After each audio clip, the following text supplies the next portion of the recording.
Ja, we zullen het hebben over een tierzeldzame ziekte, de Noordzeeziekte. Ik wil de Frieske ziekte neemt. Eens te zeldzaam voor onderzoek, want maar 24 mensen in de wereld die hebben het.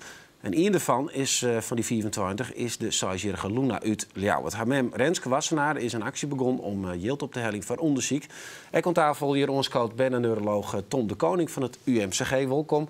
Laten we gewoon maar eens even met jou beginnen. Want er is een heel soort gebeurd. Je hebt een soort in de media geweest, maar dit verhaal. Ja. Dan een paar weken later dan begint ik die machine te rennen van het yield op helling. Maar hoe is het eigenlijk met je? Wat heeft het met je dien? Nou, het heeft natuurlijk een hele grote impact. Want wat van, zeg maar, huiskamer, wat in een huiskamer is eerst, dat is nou helemaal, dat weet nou iedereen. En dat heeft natuurlijk wel impact. En mensen spreken je erop aan. Maar het is aan de andere kant weer hartverwarmend. Want mensen gaan ik om je heen staan. En dat doet wel heel goed. Dat is echt heel fijn. Ja. Ja, merkt u dat ook? Dat er nu wat meer aandacht gekomen is voor deze... Ja, Friese ziekte eigenlijk, zo noemen ze het. Ja, nou, om even te corrigeren. Ik ben geen kinderneuroloog, maar ik ben kinderarts. Sorry. Ik zit hier ook namens een heel team van het expertisecentrum bewegingsstoornissen van het UMC Groningen. En wij weten natuurlijk al een tijdje, werken wij aan deze aandoening. Maar de aandacht doet ons ook goed. Omdat het, denk ik, net als voor deze aandoening, voor alle ouders van een kind met een hele zeldzame aandoening is aandacht ook erkenning. Erkenning dat er iets ernstig aan de hand is en dat daar ook een oplossing voor moet komen. Ja. Nou, dat begint nou heel iets meer te rollen in dat baltje. Wij mochten hem bij hem wezen, maar de camera om te zien hoe dat dan het leven eruit shot met hem in het gezin. Ja.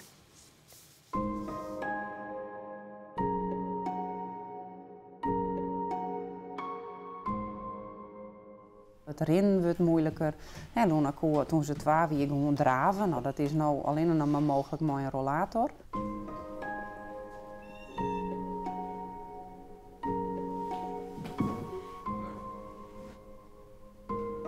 Dan heb ik een... Yes. Het praten wordt lastiger, dat merken we aan Luna ik al. En mag ik dan ook van jou, van de dieren, het hangbuikzwijn? Heb ik niet. Mag ik van jou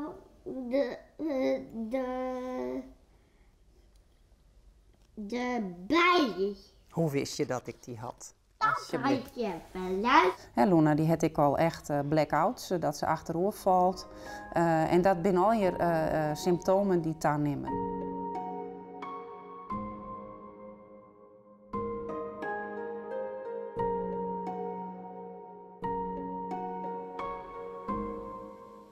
Ja, prachtig leerfamke van Sais. Weet je hem nou keihard verstrijden? Want wat wil je hem nou krijg van het wel?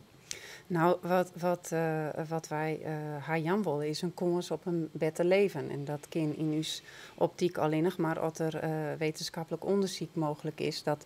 Wat er nou heel tijd gebeurt is dat er symptoombestrijding is. En die symptomen die gaan alleen maar dan nemen. Wat binnen symptomen? Dat ze bijvoorbeeld de epileptische aanvallen, de schokken. Want ze schokt terug haar hele lief. En de handen die trillen. Alle dingen die het dagelijks leven moeilijker maken. De meeste banken in hun beker zelf op draaien, dat kan zijn net. En dat komt eigenlijk overal in waarom dat je merkt dat het voor haar volle meer een uitdaging is om mooi te doen. Ja. En hoe ziet dat er concreet uit? Want ik geloof dat je €50.000 nodig binnen voor dat ze in Green zo'n slag kennen. Ja. En wat doe je hem? En hoe gaat het? Ja, hoeveel geld hebben we al? Wat doen wij? Nou, bijvoorbeeld hier, ik vertellen wat wij... wat wij vooral proberen is uw verhaal te vertellen. Want wat natuurlijk is dat het onderzoeksgeld meestal gaat dat naar grote groepen in de maatschappij. En dat is natuurlijk wel terecht. Maar ja, als je dan de pech hebt, dat je maar bij het mensen in Nederland jaren die dat hebben, dan maak je wat oors doen. En daarom hebben de publiciteit ik opzocht om te zien van, nou, dit is het. En dit is een Frieske aandoening. En nou ja, help ons om dit van elkaar te krijgen. En dat is echt, nou ja, wat zou ik niet zeggen, al echt hartverwarmend. Want je krijgt hoeveel geld helemaal binnen? We zitten nu op €30.000. Maar dus dat is al een heel eind in een goede richting. Okay. Maar ik wil nog wel zeggen dat ik heel dankbaar ben voor een heel team wat op de website werken heeft.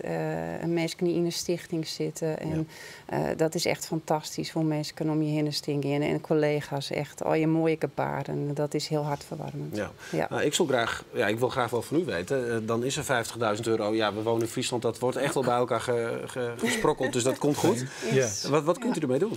Nou, geld voor wetenschappelijk onderzoek is ontzettend belangrijk. En ook €50.000. En sommige mensen zeggen dat is toch niet zoveel. Kun je er alles van doen? Dat is voor ons een ontzettend belangrijke start. En wat zoekt u uit? Want laten we concreet worden. Wat gaat u doen dan? Wat we concreet willen uitzoeken is hoe de verandering die in het erfelijk materiaal zit bij deze aandoening en leidt tot een andere functie van het eiwit in de hersenen, hoe dat proces nu tot die ziekteverschijnselen leidt. Als je heel goed kunt uitzoeken wat gebeurt er nu in het lichaam, wat gebeurt er in de hersenen, als je dat echt goed begrijpt, dan is ook de oplossing een heel stuk dichterbij. En we zouden dat geld heel erg graag willen gebruiken voor bazaal wetenschappelijk onderzoek. Een student en een artsonderzoeker onder leiding van professor Sibon hebben al een deel van dit onderzoek gedaan. Mm-hmm. En we zouden daar heel graag mee door willen gaan en verder op willen inhaken. Ja, want die Friese ziekte, om dat toch nog eens even te benoemen.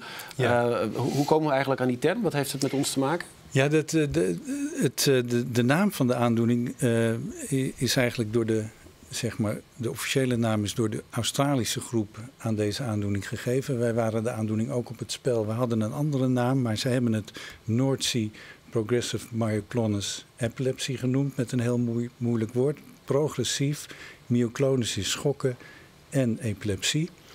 Een ander deel van de klachten zijn coördinatiestoornissen. Dus wij hadden het progressieve myoclonus ataxie genoemd. Dus de coördinatiestoornissen, wat je ook in het filmpje goed kon zien, staan veel meer op de voorgrond. En wat nu blijkt, ook in de eerste gegevens uit Australië, is dat de voorouders van bijna alle gezinnen uit Friesland komen. Okay. En dat is waarom het een soort van Friese aandoening is. En wat bijzonder is dat eigenlijk alle gezinnen wereldwijd, al die patiënten, hebben dezelfde verandering in het erfelijk materiaal. Okay. Nou, u mag dat onderzoek hopelijk doen. Waar hoop je hem dan op? Wat is de toekomst van Luna? Nou ja, wij hopen natuurlijk op een doorbraak. Dat zij een beter leven krijgt. Want het perspectief is net rooskleurig. En wij hopen gewoon dat zij mooi blijven. En dat ze mooi van kunnen. Het is nou echt een heel fleurig famke, heel vrij. En wij hopen dat onderziekte verzorgen dat zij blijven kunnen. Oké, nog even de website nemen, want er kunnen mensen die nou denken, ik ken er wel wat hoor. Ja, dat is www.noordzeeziekte.nl. Oké, dank u wel. Nou, succes met onderzoek en met geld opheling, maar dat moet goed komen. En sterkte daar echt voor Luna. Ja, dank u wel.